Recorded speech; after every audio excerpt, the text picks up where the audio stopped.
وقتی بچه بودم در محلمون با بچه ها بازی میکردیم.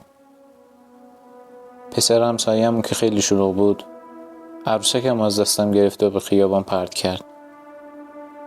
تا وسطای خیابون رفته بودم. فقط تمرکزم روی عروسکم بود. یه دفعه صدای بوق ماشین در گوشم پیچید. 2 روز در بیمارستان بودم. وقتی چشامو باز کردم از ناحیه پا فلج شده بودم. از آن روز تا الان نمیتونم درست حسابی راه برم. به همین دلیل فشار روانی بزرگی روی دوشم بود. در مدرسه مورد تمسخر هم کلاسی‌هایم قرار می‌گرفتم. همیشه تنها بودم. ترس از اینکه کسی منو مسخره کنه از برقراری ارتباط با دیگران خودداری می‌کردم. تماس چشمی با معلمانم خیلی سخت بود. نمراتم روز به روز بدتر می‌شد. ناچار ترک تحصیل کردم. از خونه خارج نمی‌شدم. هر روز آرزوی مرگ داشتم. آرزوی هر دختر که ازدواج با مرد رویاهایش بود، ولی من اون آرزو را در خودم کشته بودم. سالها خودم رو داخل خونه حبس کرده بودم. با خانواده خودم هم زیاد صحبت نمی کردم. مادرم که یک زن ساده‌ای بود، یکی از دوستاش کانش کرده بود که منو پیش دعانویس ببرد. چون دلیل گوشه نشینی منو تسخیر از جد نمیدونست. من به خرافات باوری نداشتم، ولی با اصرارهای فراوان مجبور شدم. جلوی در دعانویس وایسادیم. استخوان‌های گاو و گوسفند آویزون بود. مادرم در رو زد. یک پیرزن قد کوتاه در رو باز کرد. چنان صورت زنه زشت و بدریغ بود که نمیتونستم نگاش کنم. از در که وارد شدم ترس سراسر وجودم رو فرا گرفته بود. میخواستم زود تموم بشه و هرچه زودتر از اینجا برم. پیرزنه اصرار داشت روی فرش کهنه بزرگ که گوشه خونه پهن کرده بود بشینیم. گفت مشکلتان چیست؟ مادرم فرصت حرف زدن برایم نذاشت. حاج خانم، دخترم از خونه بیرون نمیاد. سن ازدواجش رسیده، ولی او سالها خودشو تو خونه حبس کرده. بیرون نمیاد که شاید بختش وا بشه. از اینکه اجنه بهش مسلط شده باشه میترسم. پیرزن دستمو گرفت. زیر زبانش چند کلمه نامفهوم زد. سرشو بیوقفه بالا و پایین میکرد. حرکات عجیبش ترسم رو چندی مرتبه کرده بود. رو به مادرم کرد و گفت برای شما جادوی سیاه نوشتن. فلج شدن دخترتم به همین خاطر است. برای اینکه هم بختش باز بشه و از این جادو آزاد بشه باید 1 هفته کنار من بمونه. پرسید آیا قبول میکنی؟ مادرم بدون هیچ درنگی بله قبول میکنم. 3 بار پرسید قبول میکنی؟ مادرم هر 3 بار قبول کرد. بدبخت نمیدونست که چه بلایی سر خانوادش میآورد. دعانویس عجله داشت. مادرم زود از خونه بیرون کرد. فرصت خداحافظی با مادرم رو به من نداد. هر لحظه ترسم بیشتر میشد. دائم به در و دیوار نگاه میکرد. حرفای نامفهومی میزد. انگار زبان باستانی بلد بود. روی میز کاسه پر از آب کدری بود. گفت برو از اتاق لیوان بیار. به اتاق رفتم. چشمم به لاشه های حیوانات روی زمین خورد. همه اندام های حیوانات را جدا کرده بود. از این که این بلا را سر من بیاورد می ترسیدم. ناگهان پیرزن صدام زد. آهای دختر، زود باش، وقت کافی نداریم. لیوان از اتاق برداشتم. به پیرزنه دادم. آب داخل کاسه رو به لیوان ریخت. یهو صداش عوض شد و گفت آبو بخور. مثل این که کنترل بدنم در دستم نبود. لیوان رو برداشتم. برخلاف خواسته خودم آب رو خوردم. پیرزنه بقیه آب داخل کاسه رو روی صورتم ریخت. بدنم خشک شده بود. نمیتونستم حرکت کنم. پیرزنه میگفت آروم باش، نترس، همه چیز درست میشه. اگه بترسی هیچ کاری نمیتونم انجام بدم. سرمو نوازش کرد. ترسم کاملا ریخته بود. از زنه نمیترسیدم. هرچه میگفت بدون هیچ فکر کردنی انجام میدادم. عجیب بود. هر موقع وقت غذا خوردن میرسید انواع غذاهای آماده سر سفره بود. اما پیرزنه هیچ وقت از کنارم جدا نشده بود که غذا بپزد. پیرزنه با خنده‌ای که روی لبش بود پیشانی منو بوسید. گفت اونا تو رو قبول کردن. بخواب تا باهاشون ملاقات کنی. ولی چه کسی منو قبول کرده؟ هیچ فکری نداشتم. با اینکه در طول روز هیچ کاری نمی کردم ولی خستگی سنگینی در بدنم بود. با بسن چشمانم بلافاصله به خواب رفتم. همیشه در خوابم مرد قد بلندی می دیدم. داخل خونه با هم زندگی می کردیم. از اینکه باهاش بودم خوشحال بودم. ولی هر چه حرف می زد متوجه نمی شدم. فکر کنم به زبانی که دعانویس حرف می زد بود. 7مین روز به پایان رسید. بعد از کلی نوشیدن آبهای تلخ و کدر پیرزنه من از خونه بیرون کرد. با اینکه روز اول اصلا دلم نمیخواست به دعانویس برم، این بار جدایی از اون خونه منو مضطرب کرده بود. مثل اینکه به پیرزنه وابسته شده بودم.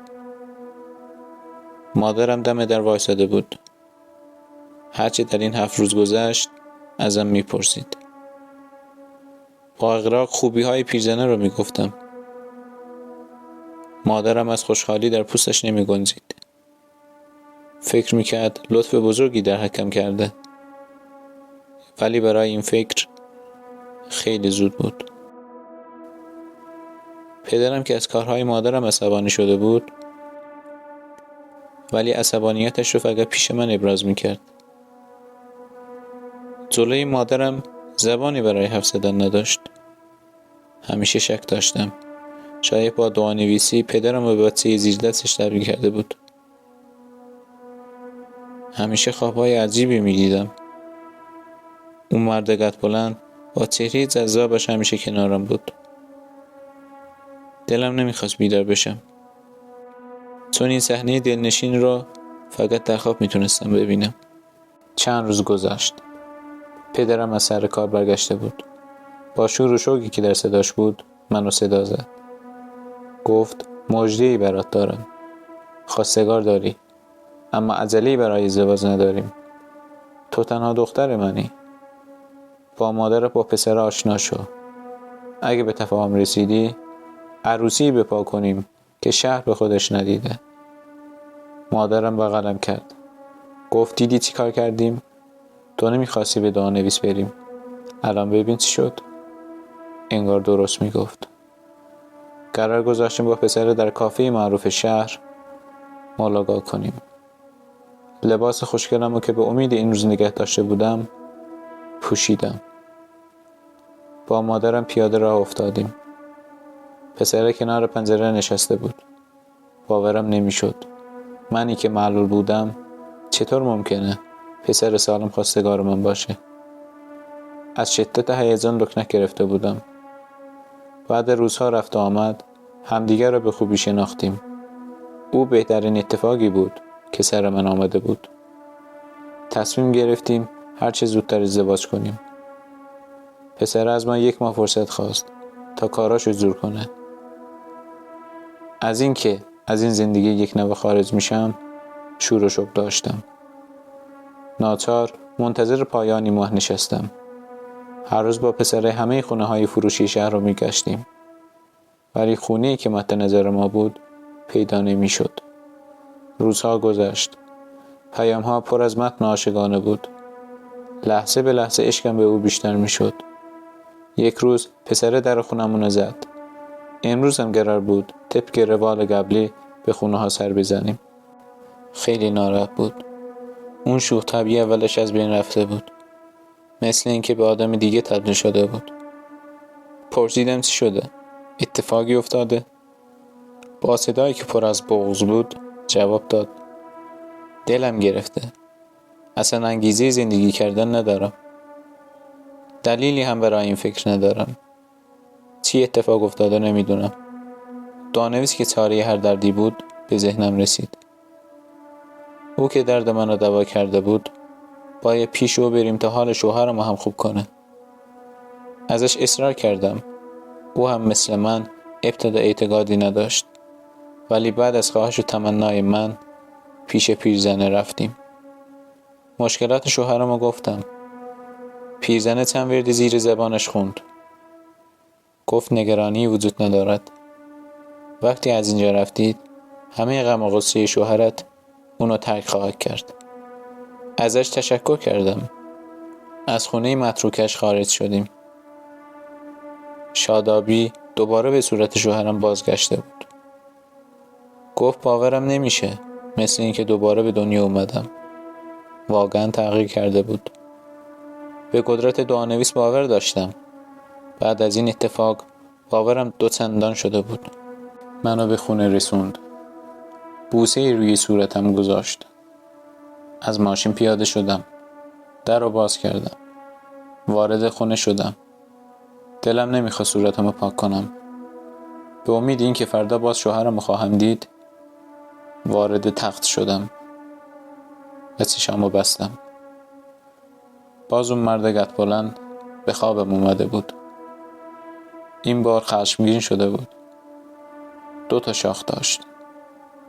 در جنگل دنبالم افتاده بود. منم هر چه توان داشتم با پای فلجم میدویدم. باز با صدای بلند حرفای نامفهومی میزد. کابوس میدیدم. از خواب پرت شدم. صبح شده بود. رفتم دست صورتمو بشورم. هنوز نفس میزدم. گوشیمو برداشتم. ساعت 8 بود. شوهرم پیامی فرستاده بود. برای همیشه خداحافظ. فکر کردم بازم دارم خواب میبینم. زنگ زدم ولی جوابی نمیداد. با خودم گفتم خوشی تو هم به همین اندازه بود. به مادرش زنگ زدم. تلفن رو برداشت. خیلی با من صمیمی بود. بعد از احوالپرسی که با هم کردیم پسرشو پرسیدم. گفت هنوز خوابه. برم صداش کنم. منتظر باش بیاد. منتظر شدم. ناگهان صدای داد و فریاد از تلفن پخش شد. خوف به دلم نشست. با موتور کهنه پدرم تا خونه پسره رفتیم. وارد که شدیم شوهرم خودشو وسط اتاق به دار کشیده بود. من که اونو به این شکل دیدم از هوش رفتم. وقتی به هوش اومدم سر جنازه‌اش بودیم. دفنش کردیم. التماس میکردم که خدایا این هم یکی از اون خوابهای عجیبم باشد. به خونه که رسیدم در اتاقمو بستم. میخواستم خودمو بکشم. دیگه تحمل این همه بدبیاری رو نداشتم. هر موقع تنابو میگرفتم پاره میشد. نمیتونستم خودمو بکشم. پدرم محکم در رو شکست. تناب پاره شده رو در دستم دید و سیلی محکمی در گوشم زد. بغلم کرد. ساعتها گریه میکردم. چند روز از اتفاق تلخ گذشت. برای اینکه از این حال و هوای غم خارج بشم به فرش بافی روی آوردم.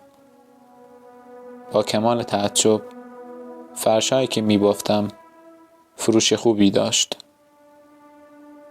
به دوست پدرم میدادم که برایم بفروشد. روزی کارو تموم کردم و راهی مغازه دوست پدرم شدم تا فرشو بهش بدم. سر راه با پسر قد بلند روبرو شدم. از کنارم رد می شد. تحت تاثیر قد بلند و جذابیتش شده بودم. به خودم نیاورده سرم پایین انداخته و رد شدم. فرش به مغازه داده و به سمت خونه برگشتم. اون پسره تا دم در خونه دنبالم بود. وقتی کلید وارد در کردم نزدیکم شد. گفت خانم وایسا، میخوام باهاتون حرفی بزنم. گفت ما دنبالتون هستم. ازتون خوشم اومده. اگه مایل باشید با خانواده مزاحمتون بشیم. گفتم با پدرم حرف بزنید. در رو باز کرده وارد خونه شدم. فردای آن روز پدرم از سر کار برگشته و گفت شب آماده باش. قرار خواستگار بیاد. امیدوار بودم این بار همه چیز به خوبی پیش بره. شب شد. پسره با خانواده‌اش اومده بودن. پدر و مادرش برخلاف پسره جثه کوچکی داشتن. خوب به نظر می رسیدن، ولی هر از گاهی رفتار عجیبی داشتن. بحث به خواستگاری رسید. پدرم گفت دخترم راضی به وصلت هستی؟ گفتم اگه تو راضی باشی منم راضیم. باز دوباره وارد پروسه ازدواج شده بودم. خانواده داماد برای ازدواج عجله داشتن. فردا قرار شد مراسم ازدواج شروع کنیم. از اینکه همه چیز با این سرعت میگذره تعجب کرده بودم. 2 ماه گذشت. توی خونه خودم بودم. رفتارهای شوهرم و عشق و عاشقی که برایم ابراز میکرد رسما چشمو بسته بود. در این 2 ماه هیچ ارتباطی با خانواده خودم نداشتم. صبح تا شب خونه بودم و از علاقه شوهرم به من لذت می بردم. قبل از آن صبح شوهرم به سر کار می رفت و بعد از آن عصر از سر کار برمیگشت. روزی شوهرم به خونه اومد. چهره همیشگیش نبود. هر دقیقه قیافش عوض می شد. ترسیده بودم. بسم الله گفتم. شوهرم مثل گرگ زوزه کشید. با صدای خشن گفت بس کن. تبدیل به دود سیاهی شد. من جیغ کشیدم و از خواب بیدار شدم. خواب بود. خواستم مادرم رو ببینم و خوابم رو بهش تعریف کنم. وقتی به در خروجی رسیدم در قفل بود. نمیتونستم از خونه خارج بشم. سراغ پنجره ها رفتم. اونا هم باز نمیشد. به مادرم زنگ زدم. جواب نمیداد. به پدرم هم زنگ زدم. اونم جواب نمیداد. نگران شده بودم. احساس کردم تو خونه زندانی شدم. به خودم آمدم و گفتم من تمام عمرم پیش خانواده‌ام بودم. چی شد که 2 ماه باهاشون اصلا ارتباطی ندارم؟ شوهرم از کار به خونه بازگشت. خواستم برم پدر و مادرم رو ببینم. اجازه نمیداد. اصرار میکردم. عصبانی شده بود. باز صداش عوض شد و گفت برو بخواب. باز اراده بدنم از دستم خارج شده بود. فوراً به تختم رفتم و خوابیدم. فردای آن روز شوهرم به کار رفته بود. به هر جای خونه سرک میکشیدم تا شاید راه فراری پیدا کنم. هر چه دستگیری پنجره رو بالا پایین میکردم باز نمیشد. با دستم سعی داشتم پنجره رو بشکنم. گلدان روی میز رو برداشتم به پنجره پرت کردم. پنجره شکست. سراسیمه از خونه خارج شدم. جلوی پنجره گربه سیاهی بود. با چشمان قرمزش به من زل زده بود. سنگ برداشتم و به سمتش پرتاب کردم. فراریش داده بودم. از خونه ما تا خونه پدرم راه درازی بود. تا رسیدم خونه شب شده بود. خونه رو کامل گشتم. هیچ کسی نبود. آشناییم نداشتم پیش او برم، اما کوچه بغل خونه عموی پدرم بود. زیاد باهاش ارتباط نداشتیم، ولی ناچار در خونش رو زدم. در رو باز کرد. منو که دید تعجب کرده بود. گفت دختر، معلوم این 2 ماه کجایی؟ بعد از این اتفاقا کجا بودی؟ همه چیز رو برایش تعریف کردم و هرچه تو این 2 ماه اتفاق افتاده بود رو ازش پرسیدم. پدر و مادرم خودشون از بام خونه انداخته بودن. بعد شنیدن این خبر رنگ پوستم پریده بود. لکنت گرفته بودم. اول شوهر قبلیم، الان هم پدر و مادرم. هرچه بلا بود بعد اون پیرزنی جادوگر سر ما اومد. نمیتونستم مانع گریه کردنم باشم. همه ماجرا را به عمویم گفتم. او شک داشت از اینکه اجنه وارد بدن شوهرم شده باشند. وارد خانه شدم. گفتم شوهرم الان دنبالم میاد، ولی او اجازه رفتنم به من نداد.